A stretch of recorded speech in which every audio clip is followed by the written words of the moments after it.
Happy Thursday, everybody. This is Josh Olive with Haven Comics, best comic book shop at our address in Madison, Alabama. Can't find a better one there, guaranteed. Uh, it's time for Shop Talk, which means we're going to be talking all kinds of nerdy stuff tonight. So, looking forward to getting into it with you. Stick around after this cool intro, and you'll find out what all we got in store.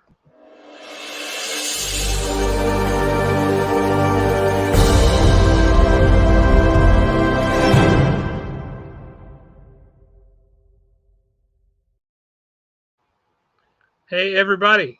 We are getting ready to go into the 4th of July next week and all the great things that go along with that. And speaking of great things and fireworks, here is Alan Breedlove, the one, the only. How you doing, Alan? What is I didn't even have my little thing ready going to do the sound effects and all that. I noticed that you didn't. So I deserve a boo. Boo. It happens. I wasn't prepared. I was actually over here typing something up. What you got going on? Man,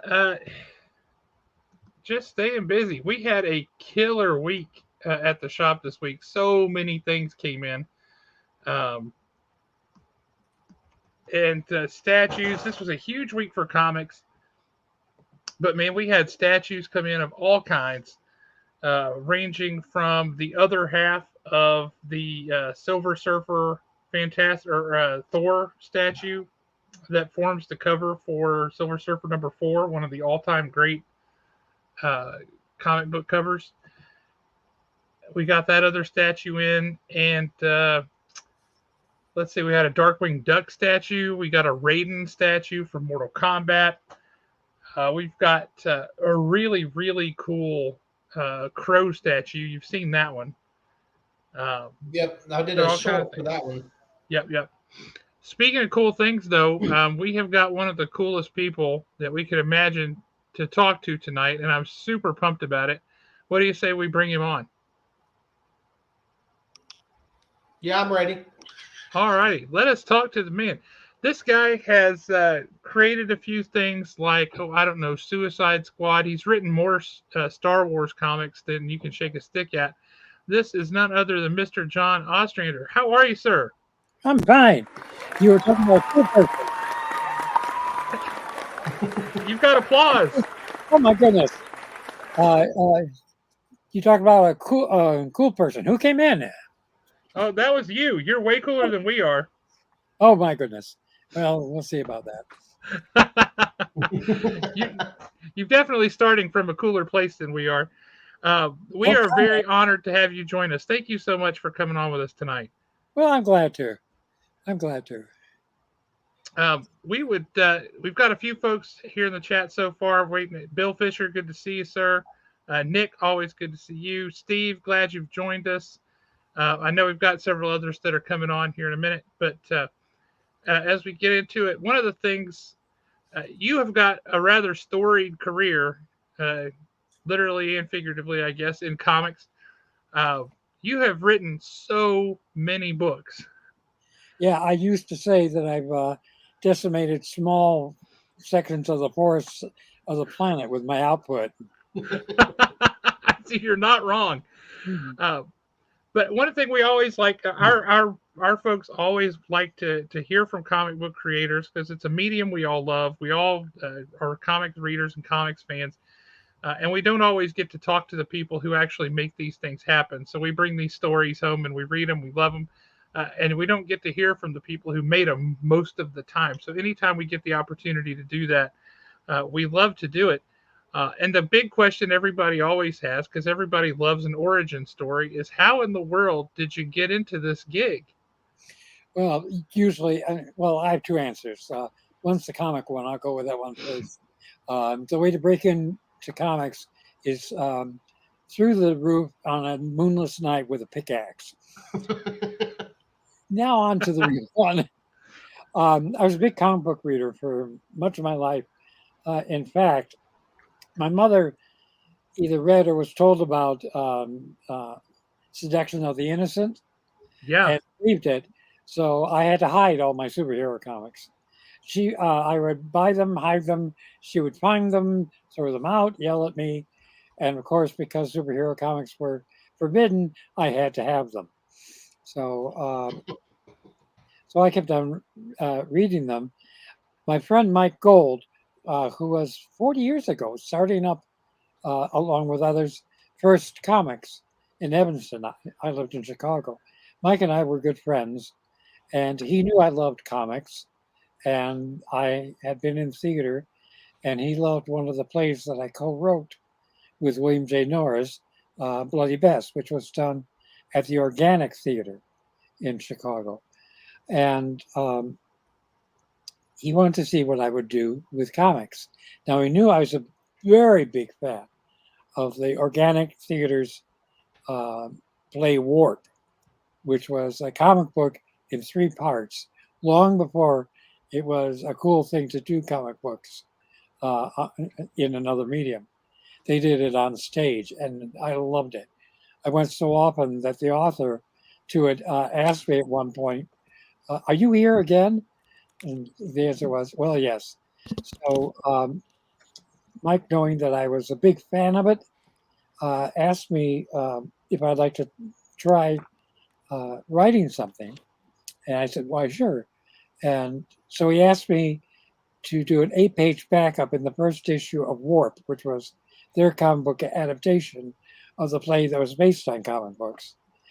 So I submitted a plot for a character called Sargon, Mistress of War, and he sent it back to me for revisions, and I sent in the revisions, and he sent it back for more revisions, and I sent it back in with more revisions. And How so, painful a process is that? not very. I didn't, I liked writing, but I didn't know the medium. So I finally, Mike called me up and said, well, congratulations. We're going to print it. It's going to be in our first issue of First Comics of Warp. And I said, that's great. Do I get paid for it? And he said, yes, you sap. A legitimate question, though, I have to say, based on how most of these things go. Oh, yeah. I mean, I could have gotten exposure. We all know how important that is. So, well, I mean, you were doing theater, so your exposure, that's part of theater, music, comics, all of that. Yeah. What it means is I don't want to pay you, or Exactly. I don't have money to pay you, but you should do it because it's good exposure. If I want to expose myself, I'll do it. But, I have a trench coat.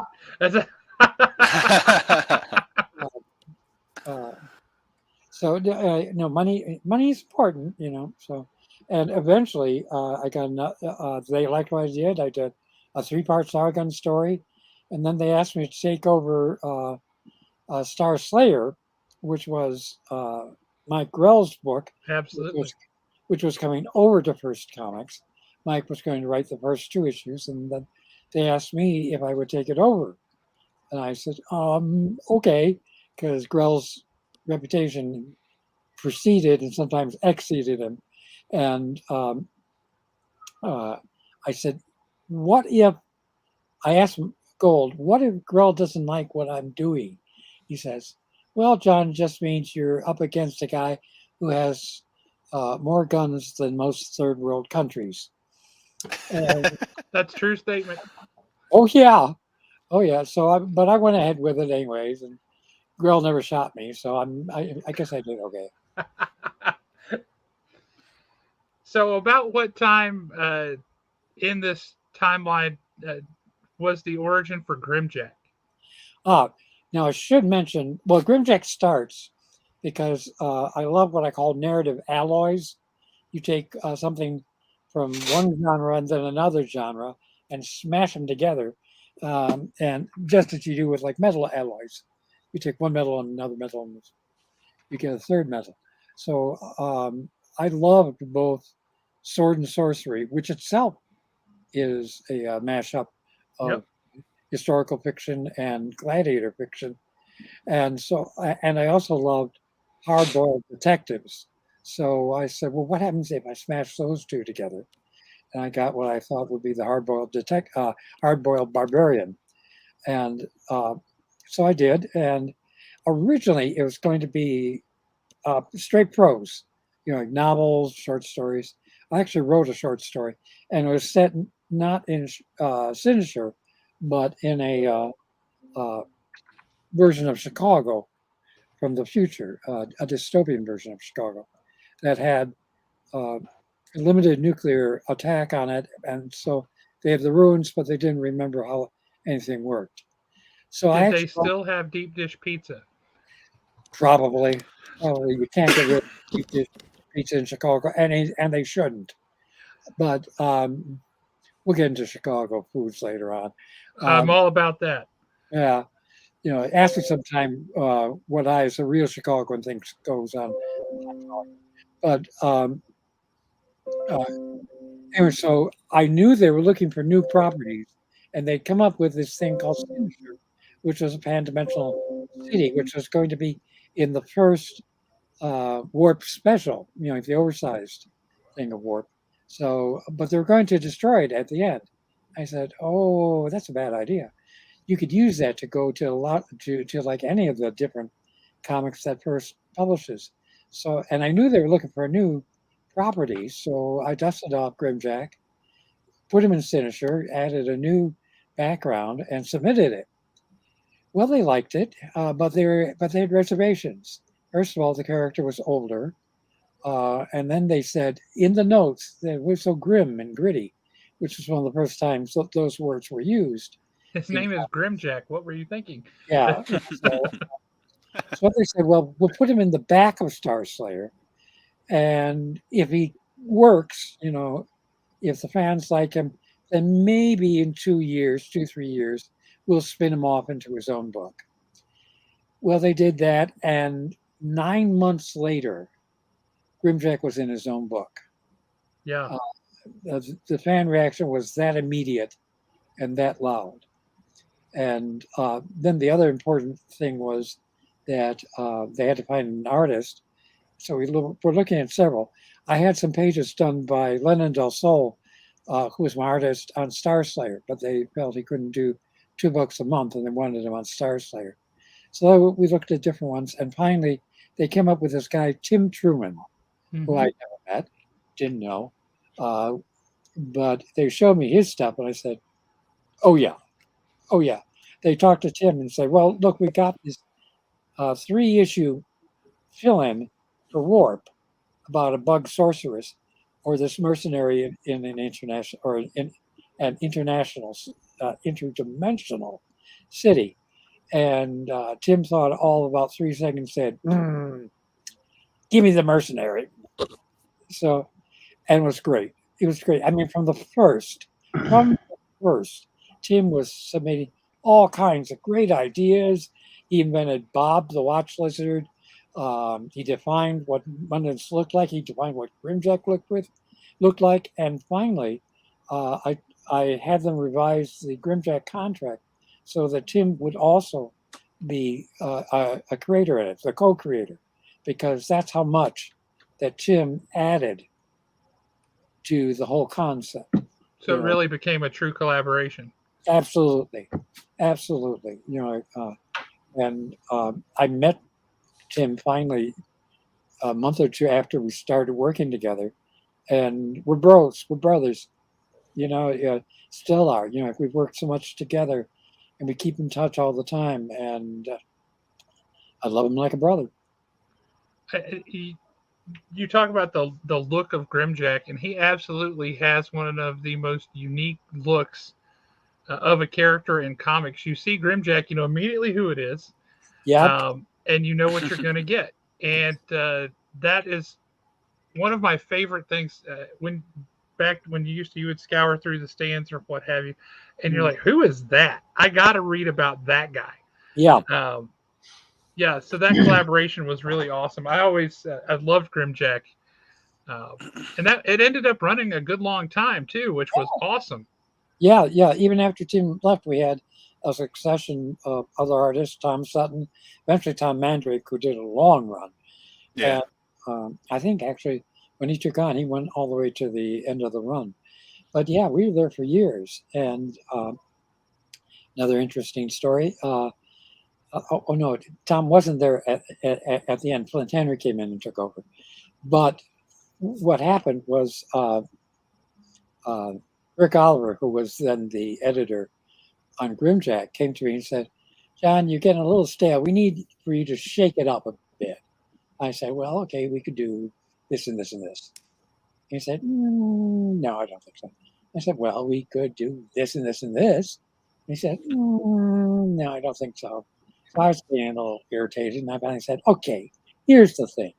We'll just dump all the current continuity, throw Grimjack down about 100 years down the timeline, put him in a new body, a whole new supporting cast, and bring him on like that." And Rick went, "Okay."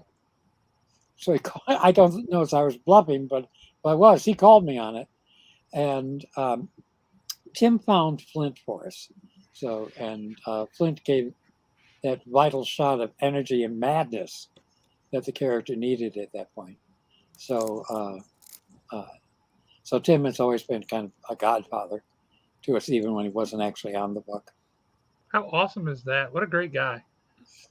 Yeah, one of the best guys in comics. So, how did you transition from theater, which is awesome, by the way? I love theater. I've done a lot of local theater.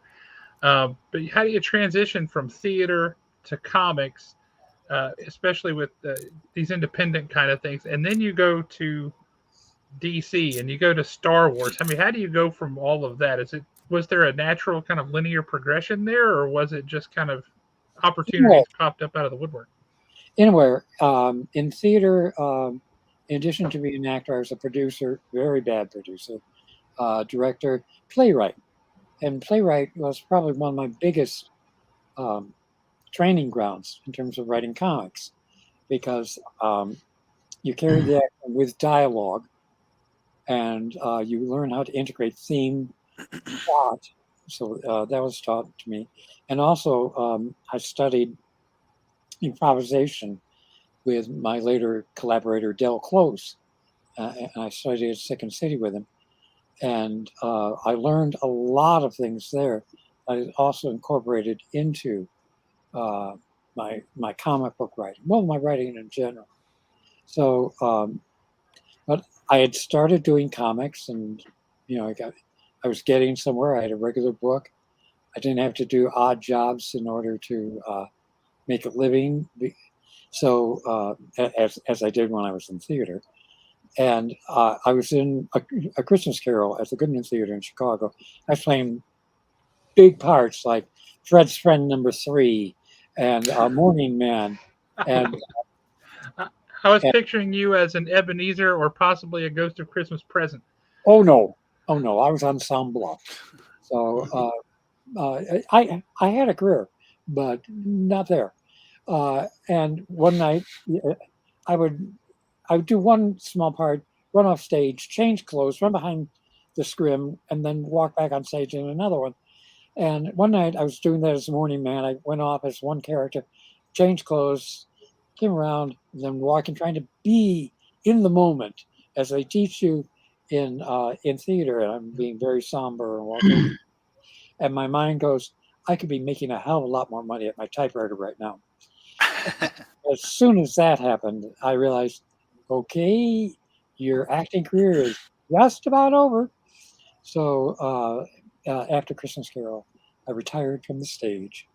No one begged me to stay, and and I went I went to comics, doing first comics, and then later on, I met Robert Greenberger, who was an editor at DC Comics. We kept running into each other at conventions and stuff, and drummed up a conversation, a friendship. And he wanted to know if I wanted to come over and work at DC. Well, gosh, yes. There's some great things at DC, and I wanted, and the idea of expanding my horizon so that not all my eggs were in one basket appealed to me. So, he signed me up, and then Mike came over to do the follow-up to Crisis, which was Legends, Legend. and he wanted me to plot that. But Bob said to me, "What do you want to do?" And there was a title I really wanted to get my hands on because it's one of the great titles of comics, Challengers of the Unknown. Challenge. Oh man, what a great title! I mean, Challengers of the Unknown. Well, too bad. Somebody else had dibs on it. So Bobby said, "Well, okay, look, we got this other title. Appeared in 5 issues of Showcase. Never said you could do anything you want with it." And he says it's called Suicide Squad. My reaction is, "What a stupid name! Who in their right minds belongs to a group that calls itself Suicide Squad?" So I went off and thought about it, and then, well, maybe those who don't have much other choice, and who doesn't have choice? Prisoners. Prisoners in the DC universe means supervillains. I like supervillains. Supervillains are actually more interesting than the heroes because they do the stuff that we may have negative impulses to do, but we can identify with them. And also, a lot of I would be free to reinvent. I didn't want to deny any of the continuity, but I want to reinvent some of it. So I approached them with that. I said, okay, but also I have the right to kill some of them all. I mean, kill them all. None of this coming back alive thing. Kill them all. And they said, okay. And they put up with it. And Mike said, well, let's start it. Let's debut them in Legends because that'll have a big audience. And we can take, and thus you can launch the comic from there. And so that's what we did. The biggest thing I did, I think, was to bring in a new character, Amanda Waller,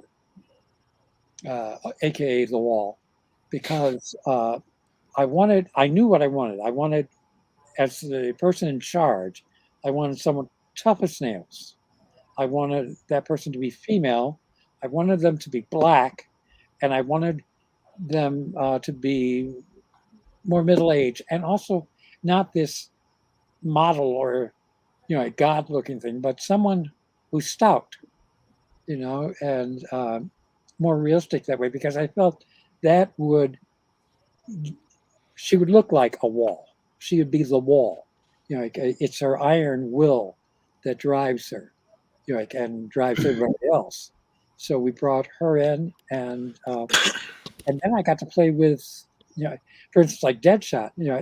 I was paging through Who's Who just to see who was there, and because the Flash was being relaunched at that point, and they weren't using a lot of the Flash villains. They also let me take Captain Boomerang. But with Deadshot, all he had was a half page in Who's Who, and had some basic sketchy things and a cool costume.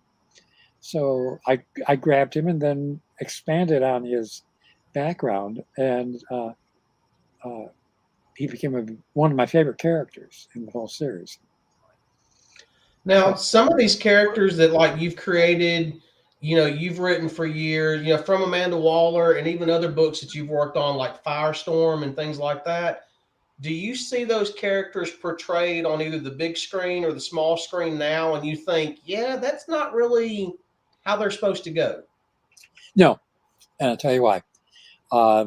Because it's a different medium. And it's the same reason that I don't read comics. I didn't read the Suicide Squad after I left it, for instance. Why? Because I had a free reign to do what I wanted without anybody looking over my shoulder and tell me, well, you're doing it wrong. I didn't care. I was doing my version. They're doing their version. My version still exists. You can find the comic books anywhere. I think some of you had some of them. They're off camera. Yep. So, and we've got a Suicide Squad #1 on the shelf at the store right now. Oh, cool. So, yeah, they're free to do their version. Each medium has its own needs and desires. It's aiming for a different audience. For instance, Suicide Squad. All the people who were reading Suicide Squad could not fill up a large theater for more than 1 or 2 days. They have to expand it beyond that. And so I understand that. I came from a different medium myself in terms of theater. So I understand how these things have to be altered to fit. But in general, I think almost all of them have caught the basic ideas of Amanda Waller. So, Have you seen what they're doing with her now? well, She's yeah, like the big bad of the DC universe right now. Yeah, yeah, she's great. yeah. She's also, though, in ways, she's almost like the Stan Lee. You know, like she appears everywhere. Yeah. You know, so, and that's very cool. I mean, this is a character what created back in the '80s, and she's still around. There's no one like her when I created No. her, and I don't. I think there still isn't anyone really like her in the real world. She is unique, The and closest analog anybody has right now, I think, is Nick Fury in the MCU. yeah, But what if he had a real nasty streak? yeah, Is kind of the way that she is, the comparison that is made for her. But yeah, Amanda Waller has become a force unto herself. Absolutely. yeah. And the thing with me is, I never considered her to be a villain. Certainly, someone of strong attitudes. She knew she didn't particularly like villains, bad guys, because some of her family were killed by bad guys. So if she could get them to do something that served the greater interest, great. And if they died along the way, who cares? You know, she didn't feel sentimental about it, and she was certainly willing to do it. Now, Amanda Waller on screen is a little more psychotic, a little bit more of a psycho. But again, you know, it's a different medium. You know, and how can you argue with who's playing her? So Was it difficult for you to jump from Grimjack to something like Legends, because it was a big event. It was like the first not big really, event after Crisis. not really, because I like you guys, and I didn't mention this back when we were talking about my secret origin, but I am a big comic book fan. I'm a big superhero fan. You know, I share that with all of you. When you asked about Star Wars, I was a big Star Wars fan before I ever came to the Star Wars comic. I was just a fan of Star Wars before the first movie came out because I had come across the The novelization book, yeah. in my comic book store. I looked at it and said, "Oh, this looks interesting." Added it to my weekly pile. Went home, read it, and said, that's kind of cool. You know, like if they can get even half of it on the screen, it'd be pretty amazing." And then they got 200% of what was in the book on the screen, and I was locked in for life. So, so yeah, you know, getting a chance to play in that sandbox, yeah, I came equipped. You That's didn't. great. You have arguably, I think, written more Star Wars than just about anybody else. Uh, 10 years. Charles Soule's getting there. Charles Soule is getting there, but He's getting there. He's not there yet. No, and he's you not. didn't write just one. I mean, you wrote a lot of books Oh, in yeah. Star Wars. You expanded the mythos all over the place. Is there a particular Star Wars story that you told that is still particularly meaningful to you? Well, there's As all, one that you just really that one right there that captured what I was doing. they all captured what I was doing at that moment. You know, when anybody asks me anything about what's your favorite comic in this line or just in general, I go, yeah, right. Which of my children is my favorite? Can't do it. Won't do it. My Uh, parents have a favorite, and it's me. I tell my siblings that all the time. yeah, I did make a reverse mistake of it once on a panel. Somebody asked me what was my least favorite comic that I had written, and I came up with an answer.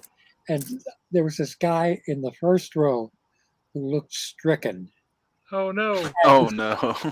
And that's my favorite comic. So Oh. I have learned never to identify that or my favorite comic. But I know, see, that's not fair because now I've got to know what your least favorite is. Too bad. Too bad. You had to be in that room on that day at that Yeah. time. That's right. Was it a specific issue you named, or was it like a title It or was something? a specific issue. Yeah. Nope. That's it. That's as far as I'm going. So, are you still currently Next reading question. comic books? Pardon me? I said, are you still currently reading comic books? Not so much these days. It's harder for me just to read in general. Most of the books I read have to be on Kindle, so I can increase the line of type on it. And comic books are all kind of small. It's hard for me to literally read them. I might take up reading them again. I'm talking about getting some work on my eyes done this summer, and maybe they'll let me read it again. But again, also, I guess I haven't been there in a while, so I'm not even sure what I should be reading. Yeah. Well, we could give you a list. The Immortal Hulk is like my biggest recommendation to anybody these days. Yeah. That was a very good modern book. Yeah, that book is just a far and away above everything else, in my opinion. Was that the run that was done by Peter David, or? No, this is Al Ewing. Okay. It's only 50 issues and like 12 standalone issues, like little tidbits, but it's very gothic, very horrific, very suspenseful, and just it's crazy. All right, I'm going to flip the tables on. What are your guys' favorite comic? What's your favorite one being done now? Or what's your favorite single issue? Oh, boy. So, oh my gosh. I have no problems naming this. My favorite comic that's being done right now is the Chip Zdarsky run on Daredevil. Okay. That's a good one. That is a really good one. That is, and even though it just got started, I already like which direction Tom Taylor is taking Titans with. Okay. His run on Nightwing has been spectacular. Yeah, his Nightwing run was amazing. It still is, yeah. Now, and the art in it's amazing too, like the way they set up the panels, the page layouts. Like it's just top to bottom They've really done some fun really read. creative things with it. Yeah, they really have. It's just a fun read. Yeah, this most recent issue of Nightwing, the entire story visually is told from Nightwing's perspective. So you're like his eyeballs. You're seeing what he's seeing. So the only times you ever see him is if he's swinging past a building and it's a skyscraper with the reflective glass or something. So you see his reflection. But you're seeing everything from his perspective. It's really fascinating. Yeah, tough to do too. That's actually not something that I ever actually tried. I know there's a famous movie with about Philip Marlowe, the hardboiled detective, which is done entirely from his perspective, and the only time you see him is in the mirror or something like that. So yeah, I did some things that were I took on as challenges to myself. I did one Star Wars story. It was a solo issue. I did a number of solo issues that, because Jan couldn't do 12 issues a year, she does a lot. But I've been trying to get her to come on the show, and she has not agreed to do it yet. Well, go ahead and tell her that I was on, see if she wants to come on just to protect her own reputation, to make sure I didn't say something that. That's what I'll do. Although of Jan, I will say, one of my favorite co-creators, and when we created Quinlan Voss, she actually made it so that she took it from someone who actually appeared in one of the Star Wars films. I think it was, Chapter 1, The Phantom Menace, and it's when they're going through the bar scene or the canteen or the restaurant, whatever it is, and the character she picked was in the background. How cool is that? And she couldn't have seen it for more than a split second.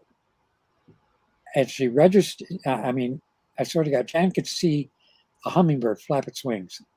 She saw it, remembered it, and pulled it out and made that the design for Quinlan Voss. So Jan is Now I'm going to have to go back and watch that and see if I can spot him. yeah. I love that. It's when the Gungan gets told stop eating other people's food. So, but it's in that scene. You'd almost have to take it frame by frame in order to catch them in the background. That's how an artist thinks, though. Their brain works differently from mine. I'll tell you that. And their eyes, So, and anyways, well, of course, as usual, I've lost track of what I was talking about. Well, you were asking what our favorite comics are that we're reading and favorite issues. I do have to say, you talk about Jan Duursema. The very first, a lot of folks already know this, but the very first comic books I ever got was at a yard sale. I bought a big old brown grocery sack full of comics for $1. And it just had an assortment of everything in it.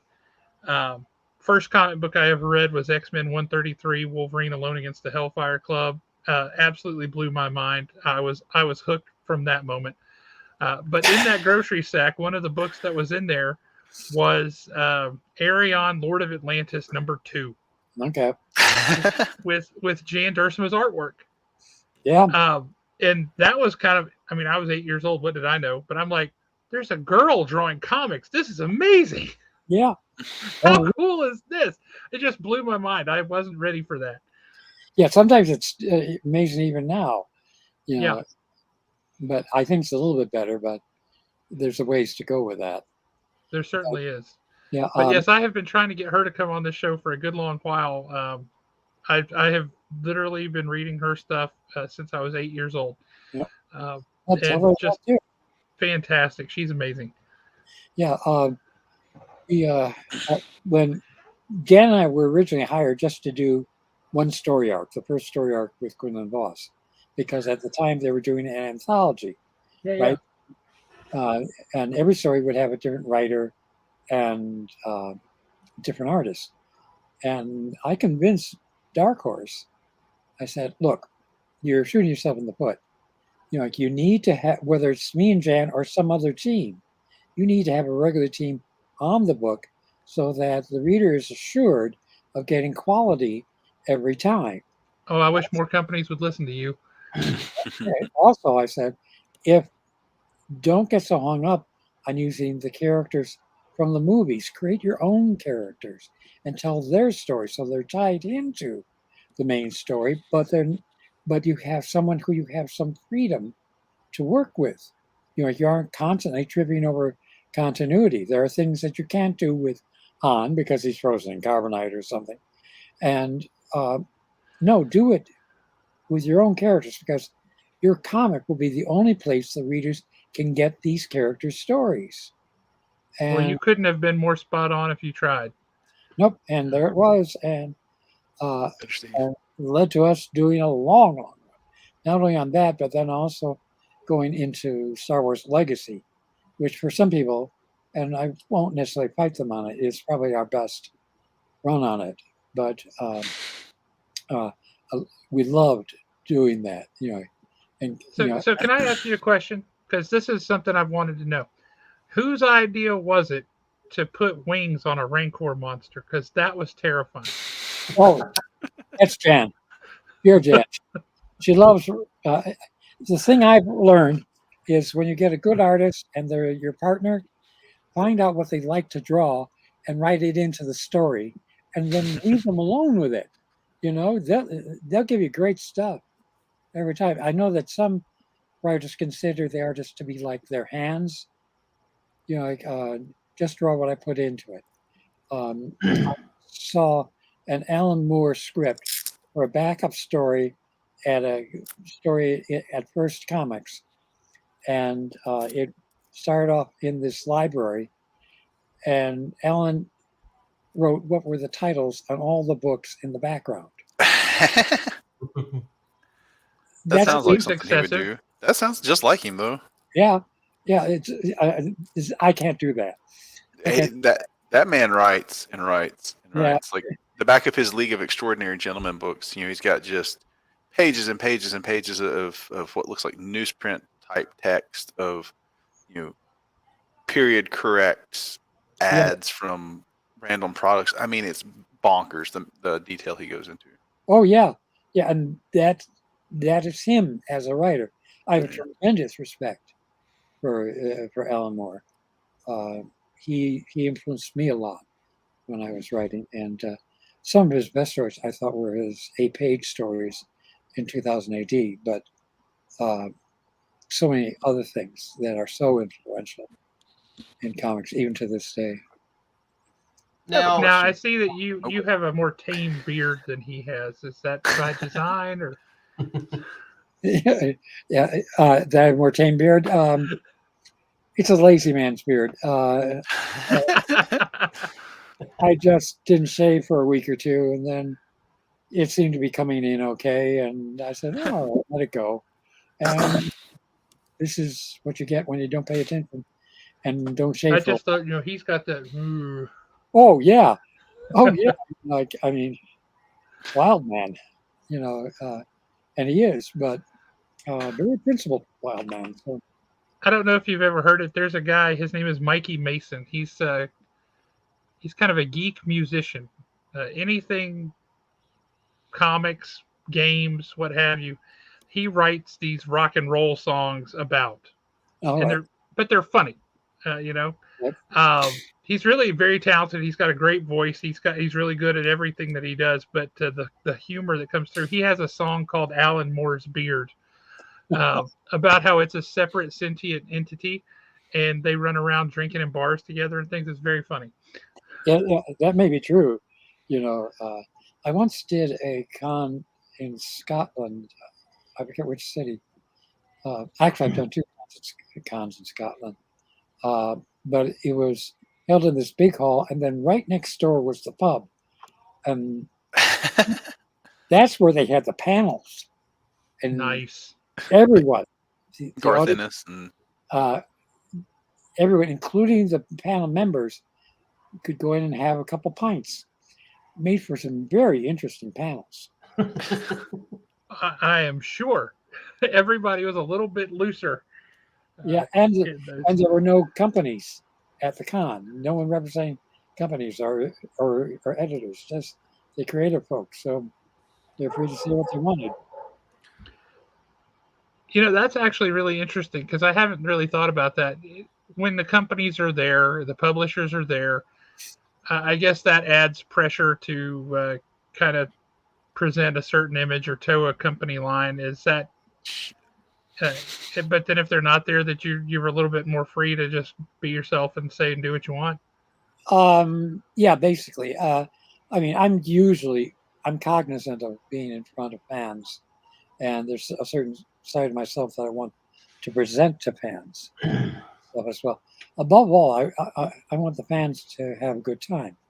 In fact, everything I do as a writer includes personal appearances, and my writing. I'm always conscious that there is, particularly in the comics, someone's paying for that. Someone's paying for that book. And if so, it's my job as a writer alone to make sure that they are getting their money's worth from that comic that they bought, because otherwise I'm stealing money from them. I have my hand in their pocket. And I don't want to do that. I want to make sure that the writing alone is worth the price of admission. I never ever have I ever taken the fans for granted, and I never will. I wish that you would have this talk with the current writer of Amazing Spider-Man. Not reading it, so I can't comment. It's that's the other benefit of not reading the comics is I don't have to comment on people. Oh right, yeah, absolutely. Comics. I mean, I've been reading comics for 40 years now, and they are cyclical. They have their ups and downs. The medium itself, the publishers, all that thing. So absolutely knowing that some of these books, they've kind of gotten themselves into a corner. where they're just in a bad cycle. The writing is bad, the art's bad, the story's bad. You're wondering what in the world is editorial thinking. And the problem that I have with it is it seems to be mostly on the flagship titles for Marvel right now. For me, and I know there are people who like it, but for me, Amazing Spider-Man and the X-Men books are just all completely unreadable. The X-Men's such a mess. It's unbelievable. And I'm a huge fan of Spider-Man. I've always loved Spider-Man. Uh, and then I look at books like Moon Knight, which editorial has more or less just left alone because it's not one of their flagships. They don't care. And it's been fantastic. Jed McKay is doing a phenomenal job on Moon Knight. Ryan North, who has taken over Fantastic Four, he came in his first issue in the book, where the letters page would normally be, he said, "This is what I think the Fantastic Four should be. It's a family of explorers and adventurers. They're not superheroes. There shouldn't be full of angst. It should be, they can go through things, but it shouldn't be nothing but doom and gloom and angst all the time." And he just had 4 or 5 things that he went down this list. And I said, if he can deliver that, he's got a long-term fan and a long-term reader in me. And so far, he has delivered exactly what he promised. The FF is not a team, as the guy said, they're a family, and that's different. You can't just pot one out and then pot somebody else in and shake up the team that way. You can do that with Avengers. You can do it with X-Men. You can't do it with the Fantastic Four, so far as I'm concerned. But, no, you can't. But he's approaching the right way. And so as a result, it's a good character-driven, focused storytelling that's not taking itself too seriously. It's a lot of fun. And as a result, our readership has gone up pretty significantly. Meanwhile, our readers on Amazing Spider-Man have plummeted because people are just tired of it. Well, they get into, as you said, their flagship, their money, their tentpoles, and they usually have big movies connected with them as well. So you get more interference with it.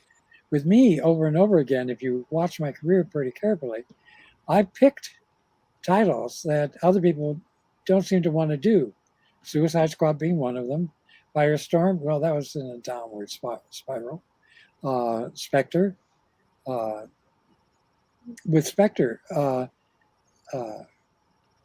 Mandrake and I were coming off of Firestorm. Tom, by the way, is also a brother, so and one of the I've always loved his work. One of the great talents in comics. But he, we were talking with our editor then about what we wanted to do next. We said, "Give us the Spectre," and the answer was, "Well, we just tried that 2 years or so ago. It didn't sell. The retailers will remember," which, by the way, is the real audience for comics. It's not the fan; it's the retailer. Yep. Because if they don't order, they don't sell. Yep. But they said, well, we just did Spectre. No one really knows what to do with it. If you make them, you can't keep them all powerful because then you run out of challenges. And I said, you can't take away his powers because that's the visual. That's the visual zing. You have to be able to see that on the page. That's what makes him different from Superman and everyone else. And they went, well, I said, look, Tom and I know what we're doing. We were in complete agreement about it. I said, give him to us and we will show you what we mean. And they did. And we ran, 5-6 years? Oh, yeah, it was a great run. 70 issues, something like that. Yeah, what was great about it, too, was about a year before we ended it, our editor came and told us the numbers are going down. In about a year, we're probably going to discontinue it. So you have a year to wind up your story. So having that much advanced knowledge, we were able to do it. And also, they gave us permission to end the Spectre the way that we wanted to, the way we had planned from very early on. Nice. And in doing so, doing our ending made the entire run of the Spectre one big story, and the story was about Jim Corrigan, not the Spectre, but Jim Corrigan, and about how he about his redemption. Because originally Jim Corrigan, Corrigan as we took him, he wasn't this kind of wimpy guy. But no, he was a hard-boiled, plainclothes detective back in the 30s. You want to know what that's like? Go read early Dick Tracy. Go watch some of the movies made at the time. Tough guy, hard-nosed. And he would still be that way because he hasn't had experiences to really change him. So that's what we felt, and that's what we did, and it made a difference. Did you ever pitch trying to write something like Jonah Hex? Because I read Blaze of Glory and Apache Skies like in the early 2000s, and they were great. And to my knowledge, you haven't done any other Western stuff, so like Jonah Hex would have fallen into your. I did the Kents, 12 issues. That's another good story. Pete Tomasi, who was editing me on some other stuff at that point, I think he was editor on Suicide Squad at that point, or maybe it was Spectre. But he said, "Well, what else do you have in your portfolio? What project would you want to do that you've never done?" I said, "Well, this is this." He said, "No." I said, "Well, this, and this." He said, "No." I said, "Okay, I want to take Lawton's family, Deadshot's family, and show how they came to be who they were, and as a result, he came to be who they are. A historical Western." I had pitched this to about 3 or 4 other editors at DC, but Pete liked it. And he says, "Give it to me. I'll take it upstairs." I said, "You won't get anywhere." And Pete says, "Trust me." And I trusted him, and he went up to Levitz, and Levitz liked it. And he says, "Just one change I would make, with Lawton, less sales. Why did you make it about Clark Kent's family?" And Pete said, "Well, some of the characters in it, some of the ancestors aren't going to be very nice." And Levitz said, "So?" And Paul gave me the option of 4 prestige books or a 12-issue miniseries. And I went for the 12-issue miniseries because I could tell more story. And it was set in Kansas. I did my research and found, that's the base. Kansas was the basis of almost everything we associate with the West. And it was, and I could divide it into 3 4-issue miniseries that were combined together. And the first before the Civil War, second during the Civil War, and third one after the Civil War. I mean, Dodge City, the gunfight at high noon on the street, that's Dodge City. That's Hickok. There's so many things that we associate with the West. It's Kansas. So, and then eventually they grouped it all together. I'm I won't pick it as my favorite book, but I am very, very, very proud of it. I put a lot of real history into it. My joke is when you balance the amount of research books that I bought against what I was paid, maybe I break even. But you get to keep those books forever. So we've actually got a couple of questions from the audience, but what you've been talking about here recently, I think this is a really good one. You were talking about how you broke up, pre-Civil War, Civil War, and then after the Civil War for that miniseries. Yeah. And one of the questions that we have from the audience from Bill Fisher is, does the writing dynamic change for you when you're writing, say, like a 30-page dialogue-driven comic versus a short story versus a novel? Or is the writing dynamic kind of the same across the board? Certain things will be the same. Certain things, because of the discipline, will be less. You can do a lot in 8 pages, but you have to start with the concept that you have only 8 pages.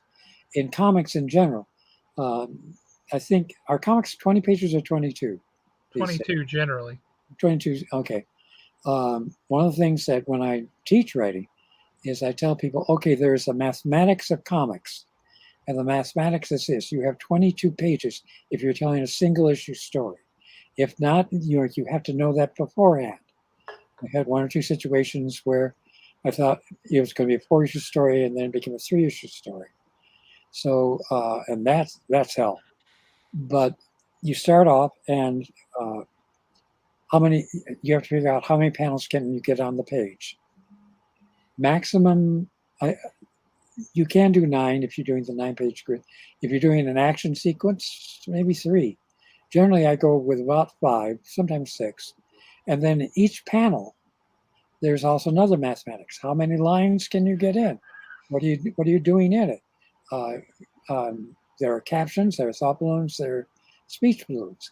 How much of that can you get in? And you have to leave room for the visuals as well, because the visuals are going to drive the story. And as a writer, you better get used to that.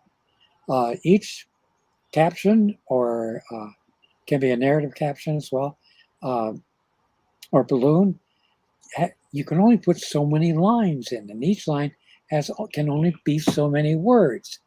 If you try to overdo, as I did in my early days, you crowd things out, and all the reader sees is a page full of text, and they skip it. Very few people can get away with it. Bendix can get away with it, for days. And I respect him tremendously for it. But in general, if the reader sees that much dialogue on a page, they're going to skip over the dialogue and go on to the next. So you have to be aware of that. Now, you take, I guess it's this concept is the same in prose and in comics. Is essentially you've got an unlimited budget for special effects and all those kind of things, right? But as you just alluded to, on the page in comics, there's different ways you have to show that. Yeah. And show what's happening. Do you think visually? Do you think in terms of page layout and those sorts of things? Or do you think in pure story form and then work with the artist to say, okay, how do we translate this into the visuals? What I do with each panel is I write one action, one definitive action. Because if you write 2 or 3 actions, your artist is within rights to shoot you. You can't write, and he jumps down, spins, knocks out the first guy, and shoots the second one. That's 4 panels. It's not one panel. You're asking them to do something that then they got to figure out how to do it. I have had the occasional death threat on in series. There was one I was doing an Aquaman story, and they were doing this thing where the city of San Diego had been swallowed and was under sea. And so I went back to the event, which they didn't show. And on pages 2 and 3, I did a double-page spread, and I asked for a giant whirlpool that was sucking down the ships of the Navy into it, and other things. And the artist did a beautiful job, but in pencil, in the margin, he wrote, "John Ostrander must die." Please tell me you have that page. That's the kind of page you want to frame right there, right? That's the Oh yeah, complete with a note on it. Oh, for sure. I wish they had published it with a note on it, because yes, I deserved it, but the story needed it. So I'm not averse to throwing in a difficult panel if the story requires it. But I also keep in mind that this is the way that the artist is making their living. So if I cut down on the number of pages that they can do at one time, well, then I deserve to be slapped around a bit. So I have done. You take a very holistic view of the comics creation process, and that's really interesting. You're not just siloed in on I'm writing it and that's all there is to it. You've got a really holistic view of the whole thing, and I think that's, as I think about it and I start to look back at the comics that you've written and the stories that you've told, I think that's part of what makes them work so well. I come from theater.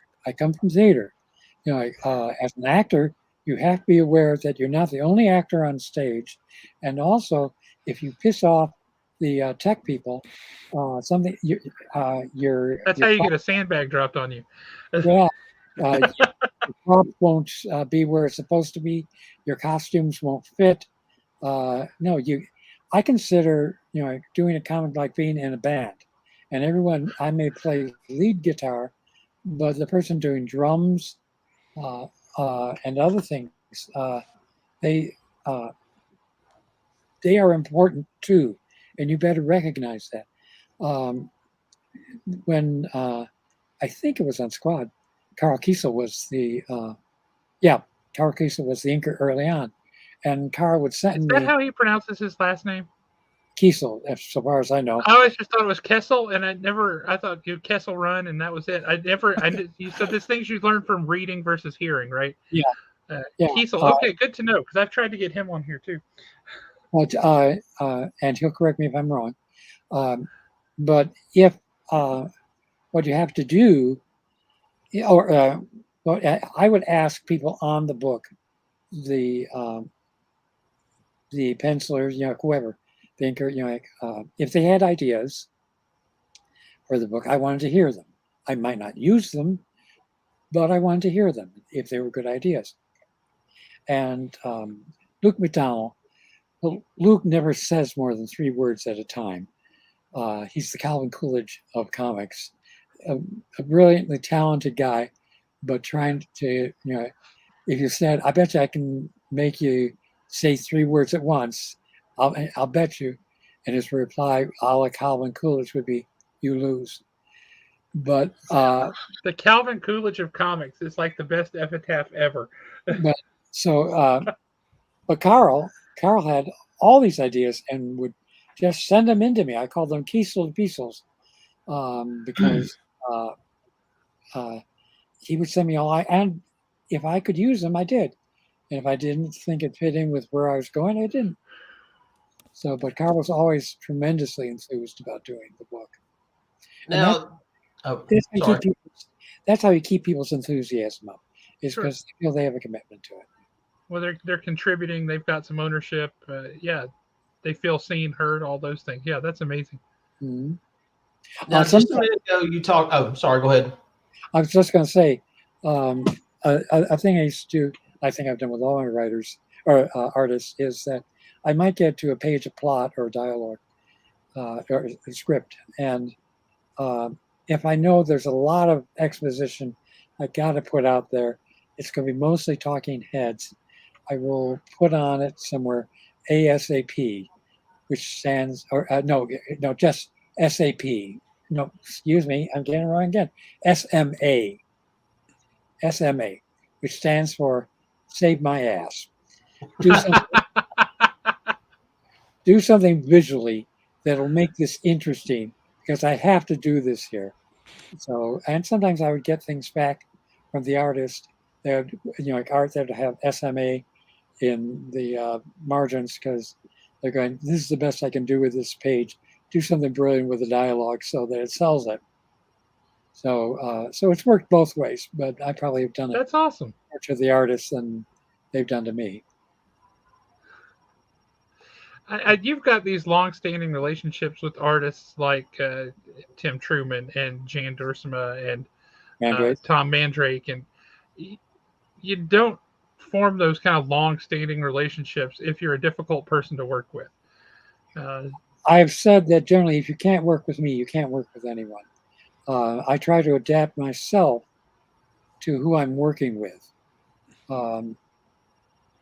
and I always try to find out what that artist particularly likes to draw.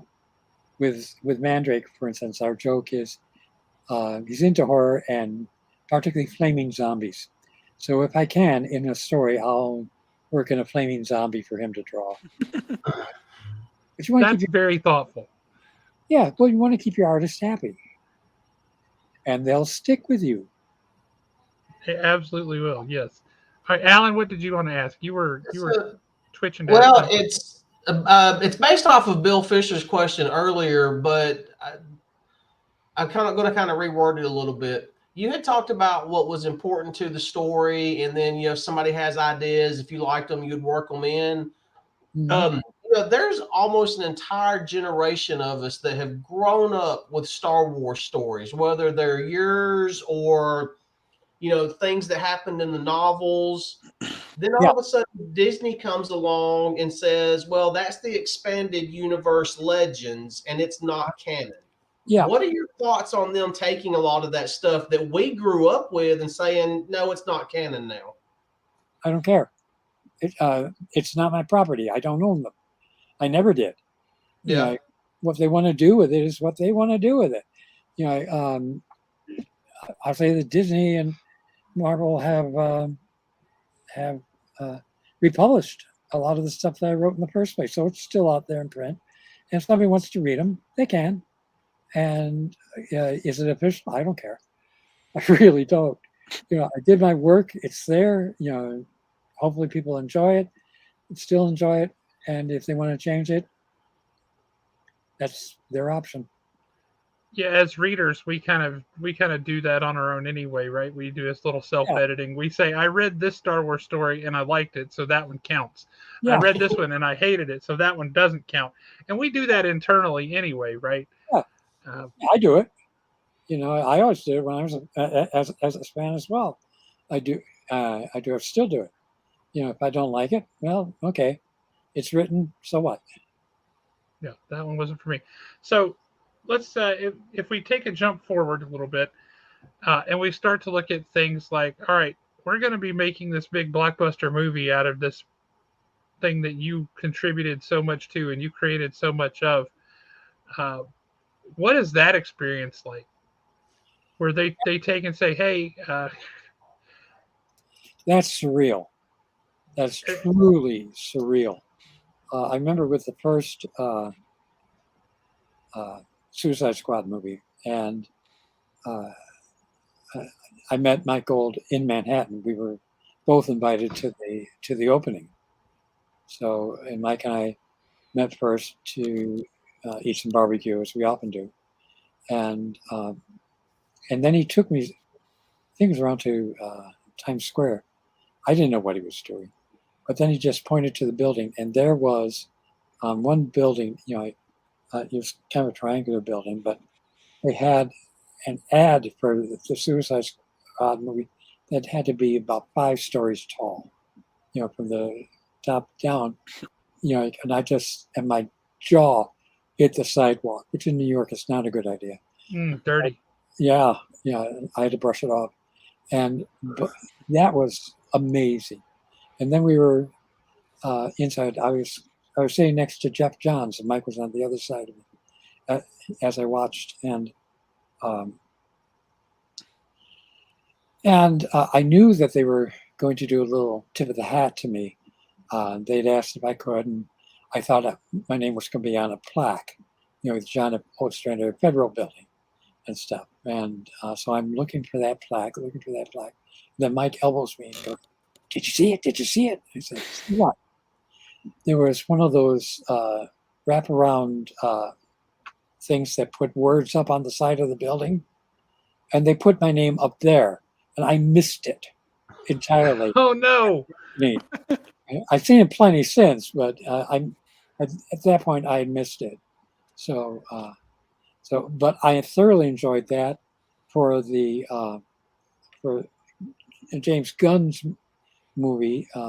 As everyone who's seen knows, I was invited down to do a cameo in it, to do my Stan Lee, and so they flew me down. They took That care of theater me. background came in handy again. Oh, well enough. Well enough. My one line is in the film. So, but I had my own trailer.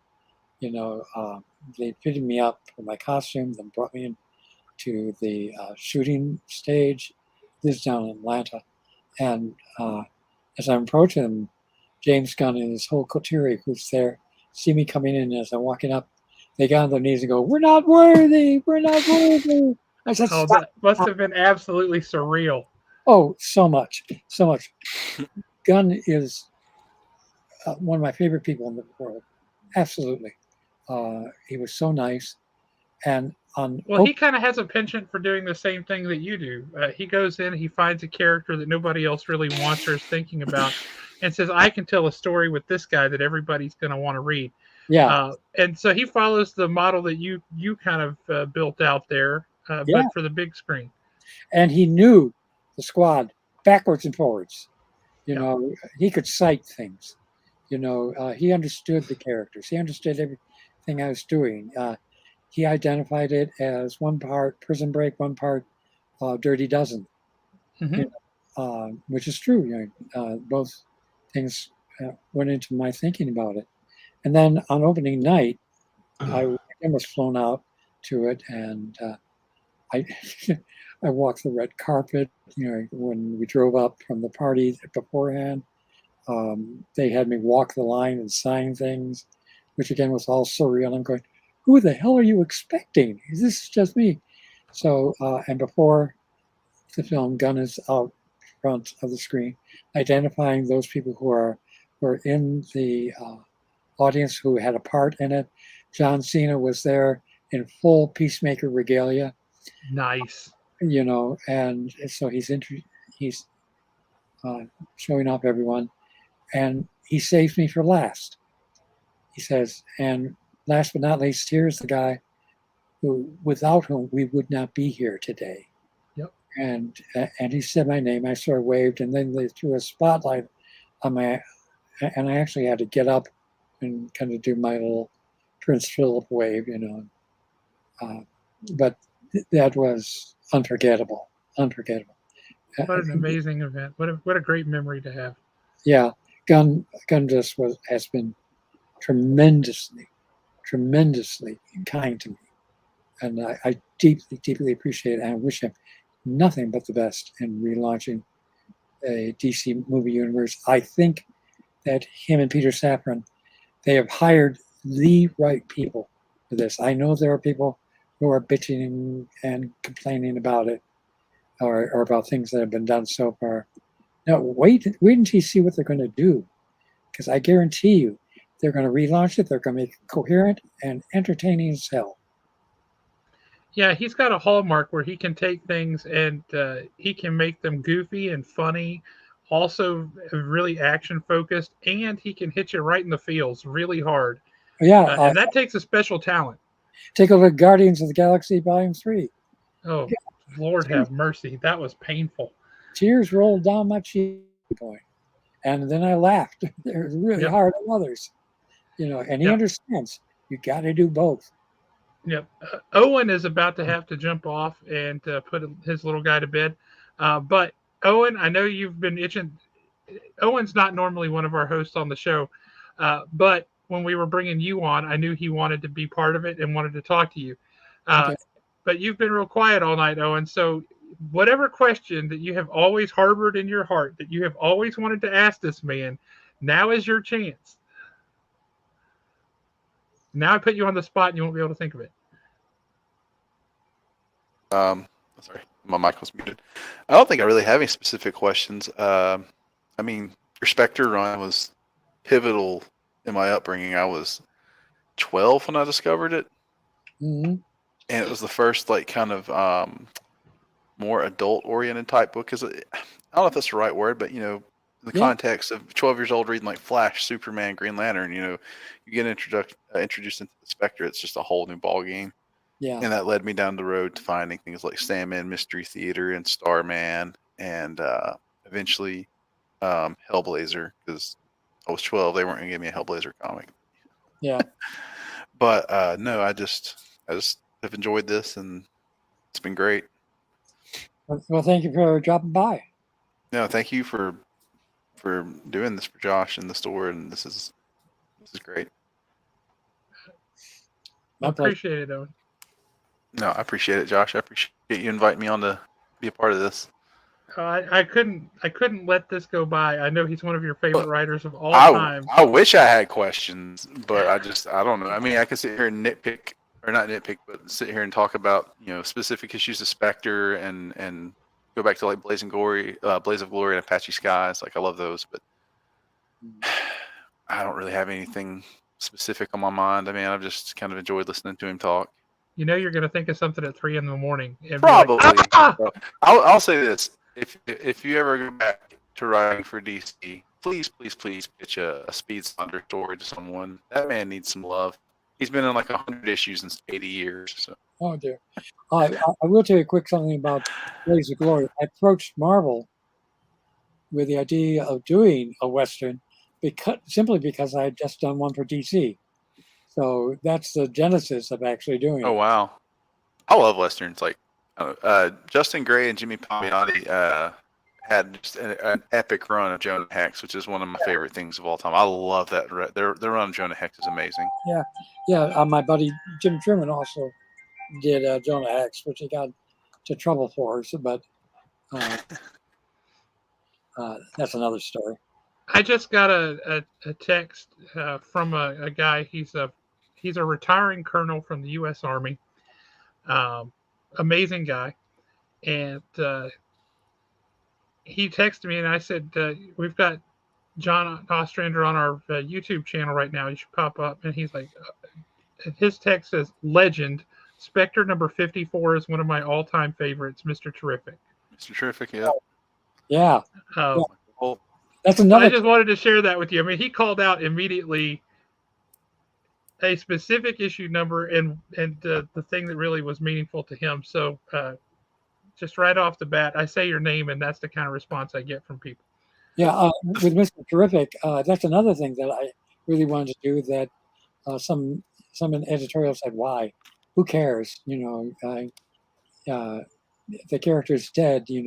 Wasn't much of a character to begin with." I said, "Let me do an issue," and so I thought of Mr. Terrific's origin, and I could recreate it. I felt if I did it in the black neighborhood and made Mr. Terrific black, and it all fell into line with that. Yeah, Michael Holt's a fantastic character. Like he truly is.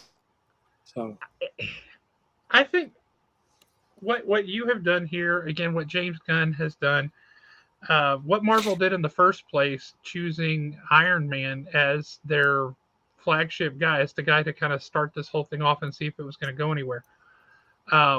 Because by the time that movie came out, people act like Iron Man had been this huge A-list character for a long time. He had been a B-list or C-list character at best for a long time. And hiring Robert Downey Jr., who at the time was an industry joke. Fresh out of jail, yeah. Yeah, fresh out of jail. I mean, he's an amazing actor. Had always been. Yeah. But if you see his work on, what was it? Heart and Souls.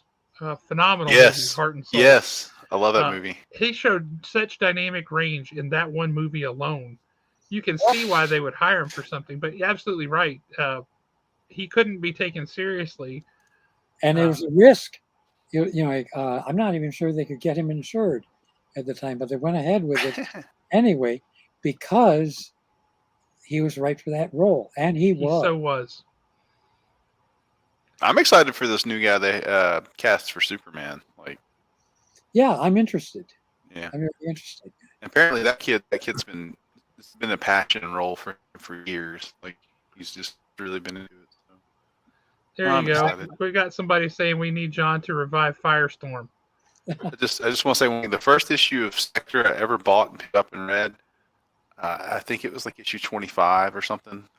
I mean, it was a little earlier, but I just remember Superman had the Spear of Destiny, and the Spear of Destiny was cursed with like the persona or the traits or the evil from Adolf Hitler. Yeah. And it was like it was gonna corrupt Superman because he was supposed to go stop the Spectre with it, and I don't know, but that hooked me, and I was like, wow. Even at 12, I was like, whoa, this is insane. Mm-hmm. Spear of Destiny. Yeah. Well, I took a prop that was prominent in the DC universe and said, well, okay, if he's around, then if it's around, then somebody will want to use it on the Spectre. I also wanted to put the Joker into one issue because given everyone that the Joker's killed, well, why wouldn't the Spectre go after him? So that story explained why. So, and I was very satisfied with how that wound up.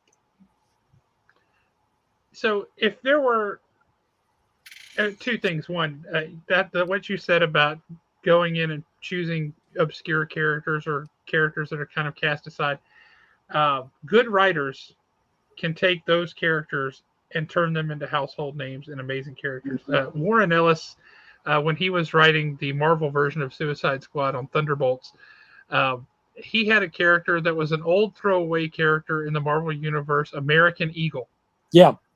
Uh, and nobody knew who he was or cared. Like you have a vague memory of that guy showed up in a book once. Uh, he appeared in one issue, I think maybe two, but I think it was just the one. And I wanted to read a series about that guy after that because that was amazing. In the hands of a good writer, you can take those cast off characters or those characters that never really took off like people hoped, and you can make them something that somebody wants to read. And yet, you constantly, from the sound of it, get pushback from editorials saying, "Why do you want to write that guy?" Yeah. Well, among other things, it's like, well, if I can make them viable, then that's somebody that you can sell, particularly to other media. Also, another character that I'm very fond of, and that I did with Kimberly Yale, my late wife, who also wrote a lot of the Suicide Squad issues with me. But but we created Oracle, and I was very proud of what we achieved with that. What a phenomenal turnabout that was with a character to take this character who had gone through this horrific thing and to turn this into uh, a viable character who was captivating and amazing. Yeah, Oracle, absolutely one of the pinnacle characters. I kind of am upset that they've changed her back. Yeah, they did. That she should have stayed Oracle. It was such a phenomenal role for her. Well, I think you're going to get a little bit of a split between the two now. It really depends on the book. It's not the same. Yeah. Yeah, I mean, as Oracle, we said, okay, what we're going to do. Technically, when the Joker shot her, she should have been dead, given from the angle of the gun. But no, they said she was alive. We said, okay, but given from the angle of the gun and the gun that he used, her spine would be broken. So we said, okay, we're going to put her in a wheelchair and keep her there. Yeah, that was such a great decision. And you talk about representation. There are not a lot of characters in comics that are in wheelchairs, and to show that a character can, the being in the wheelchair doesn't define whether a character can be heroic or not. Yeah. Also, the fact that Kim and I both knew that if we created her correctly, a lot of people in the DC universe would want to use her because she solved a lot of plot problems. She sure did. She's your Deus Ex Machina right there. You go to her, she gets on her computer, she gets up the information that you need, and even Batman uses her. So you spend less than a page on it, and you can go on with the important things like fight scenes. So, but and they added her to Birds of Prey. She was central to that, and even on the TV show. So I'm very proud of what we did. You won't be able to see it, but the buddy I was just telling you about just texted me his CGC graded 9.8 copy of Spectre number 54 with your signature on it. He is so excited that I'm talking to you right now. He's beside himself. Well, if he's beside himself, see if he can get himself to lend himself some money, and he can buy more back issues. That's right. That's right. So to circle back to something that you said earlier that's kind of made me curious, what was your least favorite book? You're not going to con him into that. He's too wily for you. Oh, you mean that I wrote? No, period. It doesn't have to be just that you wrote.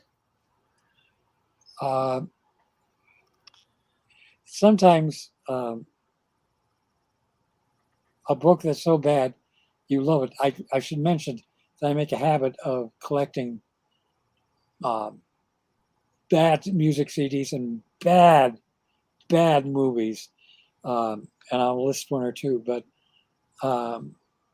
Heidi, the Girl Who Loved the Swastika, is an embarrassment, but Oh, what a book that was! Oh my God. Chickstone. Are you familiar with that one, Alan? No, I'm not familiar with that one. That was a Spire book, right? That was one of the Christian Yeah, comics that came out from Spire, and they always had weird. Like if everybody else's comic was 40 cents, theirs was 39 cents. yeah, They always their prices were really strange. But yeah, the Heidi, the girl who loved the swastika, was exactly what it sounds like. But from a Christian perspective, so you can imagine it was this girl who was all about Nazis and yay until she had a change of heart. And, yeah. And supposedly based upon a true story or a true-ish. Also, what's hysterical at one point is some soldiers, I think Russian soldiers, have gone through, and all the women have been raped except Heidi. One of them says, "You are lucky, Heidi. You're too skinny. You know, they didn't want you." So I said, "Yeah, sure. You know, you can believe that if you want." So let's talk for a second about my favorite bad films. oh, I Some, love this. Given some, your sense of humor, and by the way, for anybody who does not follow this man on Facebook, you should because he's hilarious. you know, It's a constant stream of funny. puns, foods that shouldn't and don't exist, um, and other tasteless things. But among I have there's one film that I love uh, called The Return of Captain Invincible. It's an Australian film. It stars Alan Arkin. In Alan Arkin in tights is something to behold. I'm having a hard time picturing that. And Gotta admit. oh god, who's the villain? Famous for his vampire stuff. Or oh god, he also played Count Dooku. Um, Christopher Lee. yeah, Christopher Lee. Christopher Lee is the bad guy in it. So it's And Alan Arkin and Christopher Lee, it's and it's about called The Return of Captain Invincible. yes, Captain Invincible is a washed up superhero. You know, he's a drunk and stuff. But Mr. Midnight, played by Christopher Lee, resurfaces, and so they draft him. So they draft Captain Invincible into fighting him again. And what's amazing is there's like 3 or 4 really bad songs in it. Some of them written by the guy who wrote Little Shop of Horrors. Okay, because And I'm the dentist. uh, Yep. there's a song which you have to hear. It's called Bullshit. And basically the word bullshit to a melody. Bullshit, bullshit, bullshit, bullshit. You know, Oh my God, I've got to see this. This is hysterical. but even that pale, a friend of mine once said that it proves that Australians shouldn't make musicals.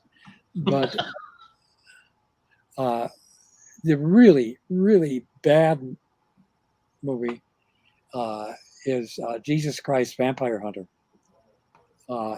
And the guy who wrote it, directed it, produced it, stars in it, takes place in modern day, and Jesus Christ is called back to take care of a gang of female lesbian vampires along with their heinous person in charge, and it has one song in it, in the middle of it, for no apparent reason, Just totally random. just totally random, you know. I have never heard of that, but based on your description, I have to see it. Yeah, yeah. You then don't blame me when you do. Oh, I'll tell you right now, my wife will want to see these. You're the only comic book person. She couldn't care less about comics. You are the only comic book person that I follow on social media and Facebook that I routinely have to share the things that you write with her because your sense of humor and her sense of humor are darn near identical. Now there's a good movie I can recommend that's relatively unknown called Get Crazy, and it's done by the same guy who directed Rock and Roll High School, Okay.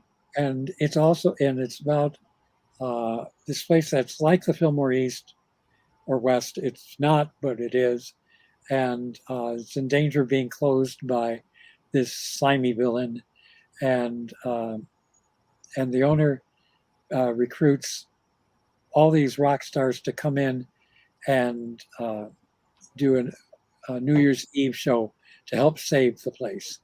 And so they have all these rock and roll songs, and it's amazing. It's amazing. Roddy McNeil does a synthesis of um, oh god, of lead singer of the Rolling Stones. Why is he not in my head? Mick Jagger. Mick Jagger. Mick Jagger, and and somebody else.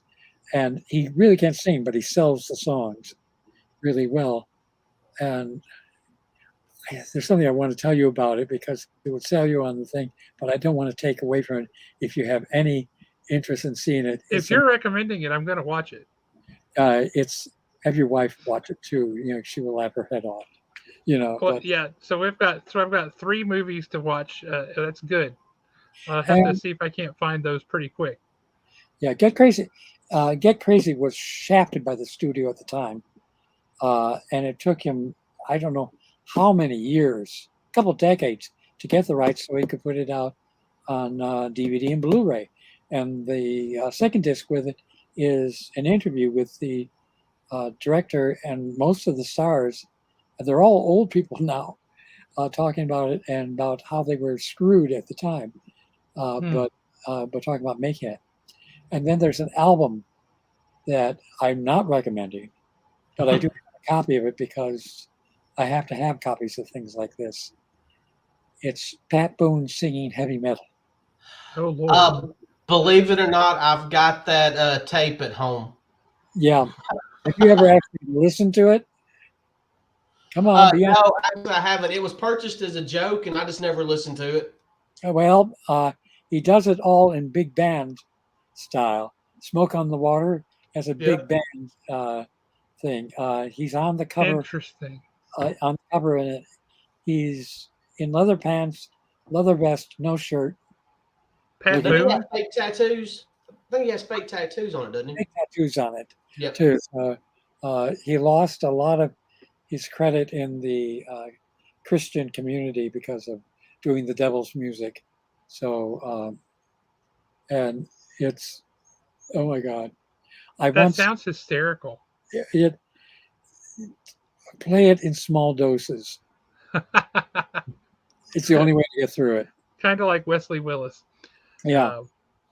Wow, that is something.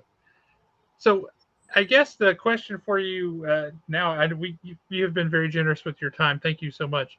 But I've kind of lost track of time because I'm just so engrossed in what you're saying. But I guess the question I have now is, what are you working on these days? Anything that we can tell our folks, hey, you got to order this. We're going to be buying this. No, nothing really. There are little things that I'm playing with, but it hasn't come together yet. So we'll see if it does. Before we forget anything else, I did promise early on that I would talk a little bit about foods from Chicago. Yeah. And here's where I'll also get myself into trouble. But do you have an opinion on who has the best pizza? No, well, I know who does, but I'm a native-born Chicagoan. I lived there for 34 years. So I know of what I'm talking. Okay, so do you know what a real Chicagoan puts on their hot dogs? What's that? Any fucking thing they want. And do you know why? Because it's their damn hot dog. Don't tell me I can't put ketchup on my hot dog. Screw you. I'm putting ketchup on my hot dog. It's my hot dog. Put what you want on yours. I don't care. Brother, I am with you 100% on that. That's hysterical. Oh, my Lord. So, all right. So, we're going to talk Chicago food. Okay. Great. Giordano's. Giordano's is good. Uno's. what if you're going to if I'm coming into Chicago and you say I only have time to go to one pizza place, where are you going to send me? Probably Lou Malnati's. Is Okay. some of the best, at least that I've tasted. My own personal preference, but I also mention to people because they don't believe it, but Chicago's does kick-ass thin crust pizza as well. So you can get very good thin crust pizza as well, and sometimes that's what I like. Like I'm not wedded to thick crust pizza, but I love it. I There's never understood that when people would call it a pizza pie, that never made any sense to me as a reference at all Mhm. until I had Chicago deep dish pizza. At which I was like, that is a pie. It's a pizza pie. That's exactly what this is. Yeah, I mean, for some people, it's particularly in New York. You put cheese on a cracker and splatter ketchup on it. Okay, if you call that pizza, that's up to you, but I don't. But see, I always thought Emo's Pizza in St. Louis was the best. That's in St. Louis. Uno's is also a chain. It's a cracker. Yeah, and U.S. Pizza is a cracker. Come on now. Uno's and Dewey's are owned by the same people, or at least they were started up by the same people. And Dewey's is actually better than Uno's. I See, thought so too. I'm a big St. Louis Cardinals fan, so when you said you were from Chicago, I knew I was going to have to needle you just a little bit. Yeah, sure. You just have to eat your toasted ravioli and go about your business. Yeah. Yes, sir. Do it in a heartbeat. So I like St. Louis, by the way. Hate the Cardinals, but that's all right. There are those who like them. Well, I love how you threw that in. So second most World Series wins, of any major league team out there. So yeah, they screwed with my Cubs once in a while. Bill Fisher, you're drunk. Go home. Pizza King in Indiana does not win. Yeah, no, sorry. No way it can. Although I'd be willing to try it because I love pizza. In Indiana, God, I'd give it a shot. You never know who moved there from someplace else, right? yeah, They might be in the witness protection program. I have found that the further away you get from Chicago, the less good the deep dish pizza is.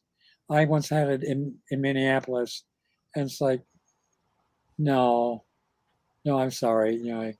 I'm sure the people in Minneapolis don't know any better, but it's okay. We don't even have anything closely resembling a Chicago-style deep dish pizza here in Huntsville, Alabama, North Alabama. Nothing at all that's even close. Oh, I've been to Chicago one time, and I have had, Chicago deep dish pizza. I cannot remember the name of the place it was. I was like 16 when I was there. But the one thing that I never understood was why put the sauce on top. I never got that for some reason. Don't know. I can make something up, but I really don't know. And I think in some of the pizzas they don't. What's interesting to me is that I think at Geno's and at a place called My Pie, when you order their sausage pizza, they have one big hunk of sausage that goes throughout the entire top of the pie. It's like a manhole cover, and you eat one of their pizzas, and man, it's going to stick in your belly for 3 days. You aren't going to need to eat anything else. You aren't going to want to eat anything else. If you try, you're going to throw it all up. So that's like a literal stick to your ribs kind of a pizza, huh? Yeah, your stomach, your ribs, your esophagus, and your brain. You just can't do it. So there's dogs. I kind of want to try it now. I'm not going to lie. Well, yeah. I know that some of the places sell Chicago style pizza. You can go Taste Stuff Chicago, and they'll sell you some of the stuff. I think Lou Malnati's can be purchased through Taste of Chicago. That's also the name of the big food festival that they have every year, and they have all these food booths. And if you can get there, that's great. By the way, in praise of St. Louis, I'll say the ribs are unparalleled. Yeah. All right. Bill says, all right, I'll give it to John because I lived in Downers Grove. Chicago pizza wins.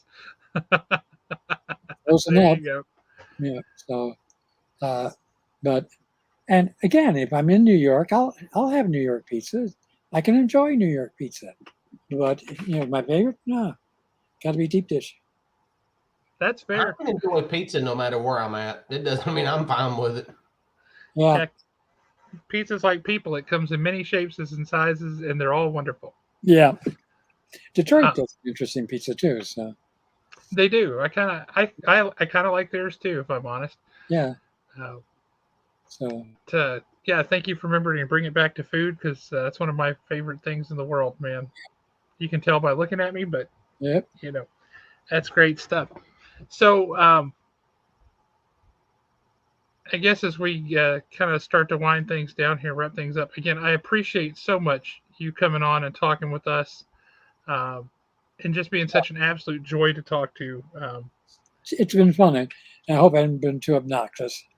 You Oh have no, been the you've been furthest fun. thing from obnoxious. I'll be honest with you. The last guest we had on several weeks back was Howard Chaykin. So, um, Yeah, that was Yeah, interesting to say the least. yeah, I you know. you didn't you didn't tell us right out of the gate that Star Wars is dumb. Anybody who likes Star Wars is dumb. I'm dumb for mentioning that he worked on Star Wars at all. So no, you're no, you have not been obnoxious at all. No, and I love Star Wars. It certainly shows through in the work that Jan and I did. Oh, it absolutely does. That's for my money. That's the best Star Wars comics that there have been. Uh, and I think your advice to Dark Horse was dead on target. Be consistent with your creators, provide good quality creators, and let them tell stories, uh, and focus on these other characters because we got enough of the Skywalkers and all that stuff. Yeah. What was Focus on this. You have this wide universe full of characters. Why do you keep coming back to the same 9? Yeah, and even now they're starting to expand out into other characters and further out in the universe. We had to get everything that we did had to be approved by Lucas licensing, Yep. and I mean everything from plot to designs to pencils to inks to script, like everything. So, but Lucas licensing got so they trusted us so much that that we didn't really have problems with getting stuff through. Occasionally, we would get a note and say, "Well, no, you wouldn't really. That wouldn't really happen." And we would go, "Okay, we'll change it if you really want, but you did something like this in this movie, this book, or this comic. It's already out there, but we'll change it if you want." And they go, "No, no, you know what you're talking about. Go ahead." They were just trying to keep you honest. They forgot. Well, that happens too. We had a friend of ours, a comic creator from our store, actually, Andy Price, a fantastic artist. He was doing artwork for the My Little Pony comic book, Oh my God. which was funny because he was the biggest Batman guy in the world, and he was kind of being Dan Didio was talking to him about maybe doing some Batman stuff, and he chose My Little Pony over Batman, and I was like, why would you do that? You're the biggest Batman fan in the world. And he said, well, if you do Batman art, everybody tees you up against Garcia Lopez. They tee you up against Jim Aparo, Neil Adams, Norm Brayfield, and they're always comparing you to these other people. He said, with this new book here, everybody's going to compare everybody else to me. Mm. And I'm like, okay, that's fair. Um, but because it was a licensed property, Yeah, he said that they had the same issues you're talking about, except that these guys were wildly inconsistent. yeah, And they would come back and say, well, the ponies would never do this or never do that. And he said, it's in the cartoon that aired like 4 months ago. They did this exact same thing. And he would show them, and they would still say, nope, can't do it. yeah, Like, well, that makes no sense, but thank you very much. yeah, yeah. The dangers of a licensed property, I guess. Always the problems of a licensed property. Jan and I got off well with Lucas licensing. So we very rarely got things that we had to change. So even when I did Agent of the Empire, I sold that one real easy. I told Randy Stradley, the editor, he said, "What else you got?" I said, "Agent of the Empire. You combine James Bond with Star Wars, So and good. and they mesh." so well. So I enjoy doing that one as well.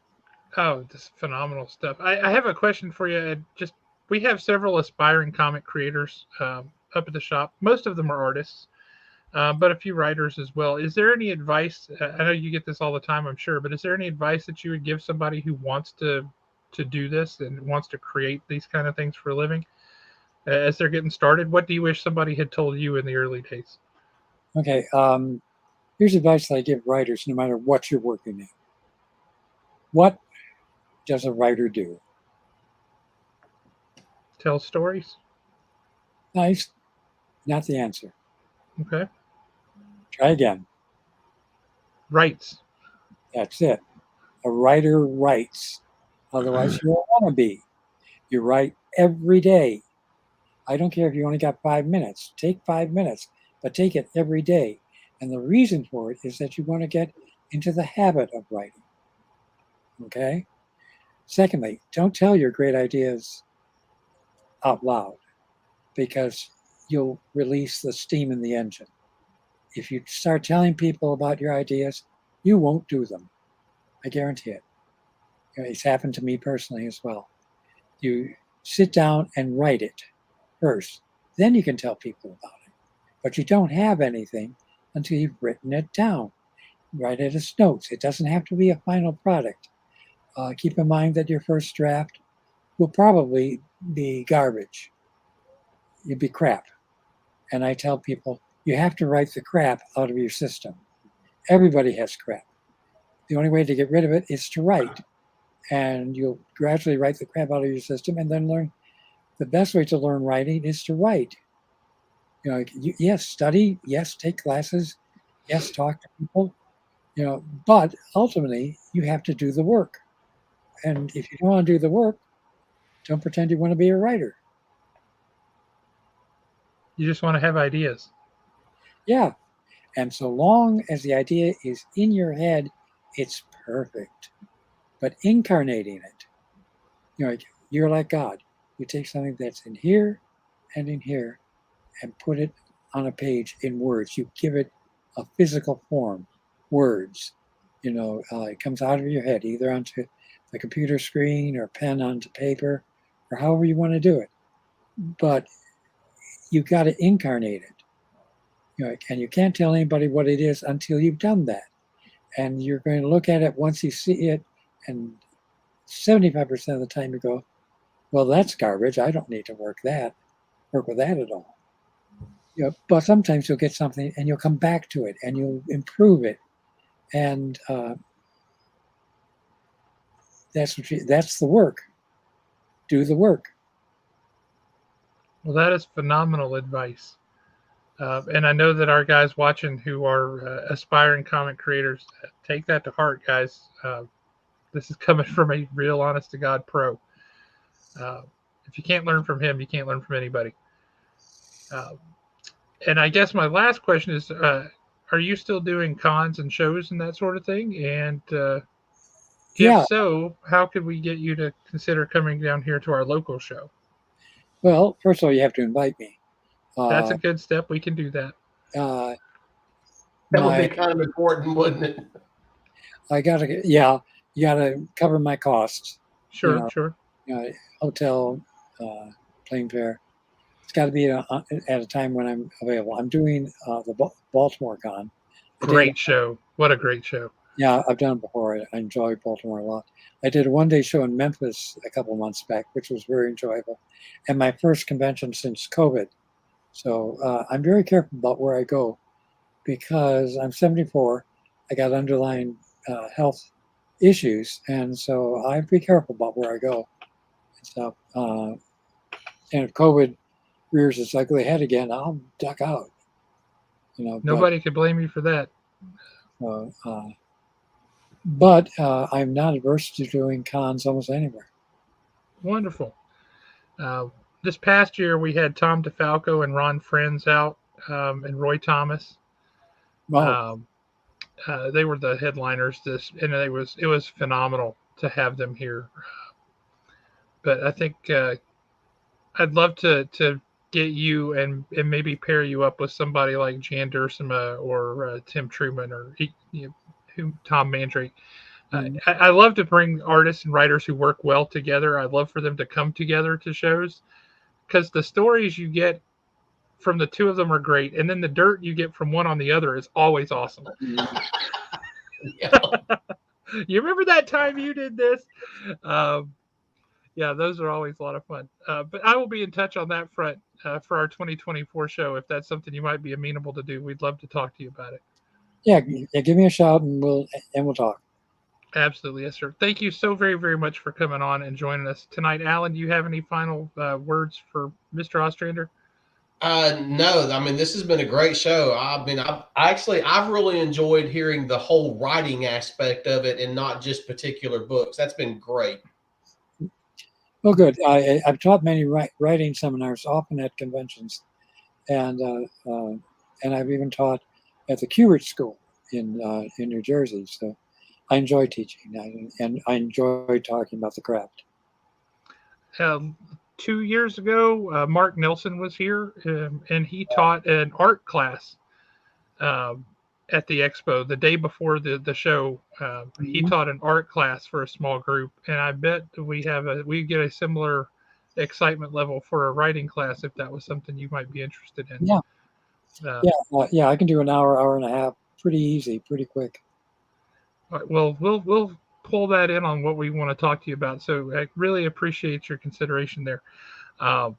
Big hand, everybody, to Mr. John Ostrander. What a tremendous honor it is to talk to you. Thank you so much for coming on. We greatly appreciate it. My pleasure. I will, if it's all right with you, I will use your name to prod at Jan Duursema a little bit because I want her to come on here real bad. I've been desperate to talk to her for years. Sure. By all means, I won't say it'll do you any good, but try it. I'll tell her that he said you were really tough to work with, so I want to talk to you about that. She wouldn't believe it.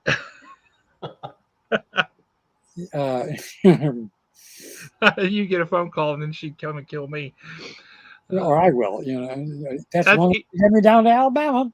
Either one would be fair. Killing down here is legal if they needed killing. So if you need to come take out Josh while you're here, will you sign my firestorm? In his blood. That is awesome. I will drive you to his place. Okay. That is totally legit. Oh my goodness. Well, thank you so much. We really appreciate you coming on, and we look forward, hopefully, meeting you in person next year. Okay, gents. Take care. Thank you, sir. And everyone out there, take care. Awesome. Thank you. Guys, what a phenomenal guest to have on the show. What an absolute treat. We really appreciate it. And with that, we will sign off, and we will catch you guys all next time. So thank you all for tuning in. And for all those who are watching later after the fact, thank you for tuning in there too.